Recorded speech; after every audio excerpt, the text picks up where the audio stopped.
So when we're making any Tom Clancy game, we want to make sure that it's well researched. It comes from a situation normally that already exists in some form, and then we ask the question, what if? So in this case, we have a real world situation of the cartels becoming more bold, more brazen, and sort of moving out of traditional territories into the streets. We see them prevalent in the States and in Europe. But we said, well, what if they were to kind of take it up a notch and try to take over a whole country to run all aspects of that drug production? And that's what we've done in Recon Wildlands. And in order to kind of bring that to life, we wanted to make sure that we represented Bolivia as true as possible. So we sent a team of developers over there, a mix of some character artists, some world builders, designers, lots of different guys.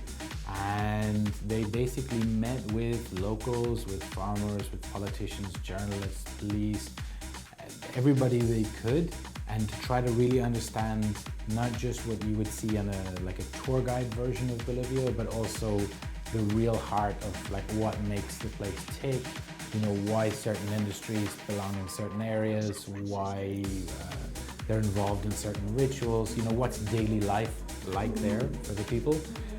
Because it's a really beautiful place and we wanted to kind of try to stay as authentic as possible to that. It is tricky to maintain challenge in such a big environment where the player can approach from any side, and they can use the weather, the time of day, they can use different vehicle types, they can equip themselves and their loadout in different ways. So what we've tried to do is keep a very simple, objective-based challenge. So we give you a clear, simple goal, like get this guy safely to this point, and then leave it up to the player to find ways to do that. And so there's an inherent challenge normally present at the target location or in and around that space. But then on top of that, we have this world ecosystem where we have patrols in traffic, we have, depending on the area, sometimes there'll be helicopter patrols, we have reinforcement systems, lots of different camp ingredients, and it's where all these systems meet, that's where you have a variety of challenge, and you have lots of interesting stories for the players to tell.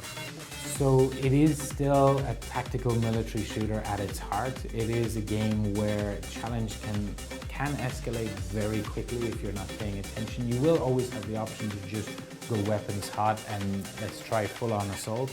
But in many cases, you're going to find yourself basically overwhelmed by the escalating reply from the world, right? So you've got different factions that can call in reinforcements.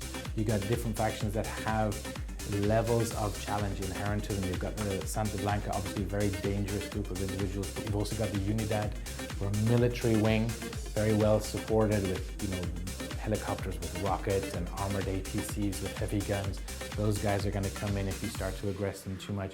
So staying stealth, staying quiet will make sense a lot of the time, but we don't want to penalize you from the start. We want to say, this is only stealth, and if you don't play stealth, then the game is going to be finished. If we wanted to make it a case where you'll see the consequence of your action, and sometimes you'll be able to get out of it, but sometimes it'll be a case of, you'll just see organically that it doesn't make sense to go in, super loud from the beginning. Most wild experience, that's a good one. Because we're playing it so much at the moment and we're sharing it with people, so it's seeing, I think it's when, I tell you what, rather than wild experience, it's the fun part of when we're doing bug fixing and we get our testers who play the game a lot, obviously we're playing it on the floor, and when we'll get a tester who'll come to us with a proposition like, well, you need to get into this camp and you've got to take out this target, and it's, he's really well protected and there's high walls and there's snipers and it's meant to be this big challenge. And they had put C4 on the side of the helicopter before they got in, and then flew it sort of vaguely over the base and then jumped out, base jumped, and as the helicopter is falling out, then exploded it just above the camp, and it was this enormous ball of explosion. And having that happen, and mission success, and it was listed as a bug, and then it came to us, and we kind of had this chuckle of looking at each other going, is it a bug? Is it, is that really something we want to fix? And in the end of it, no, it's perfect. If we find that players do this, if we find that they continue to be creative like this, there's no reason for us to block it. I think that's more than stuff that, we're kind of limited in what we would think of, and sometimes we hold back ourselves. But what we've managed to do is create kind of lots of systems that interlock and have an effect on each other. And it's that snowballing effect, that's the fun. That's where it really comes alive.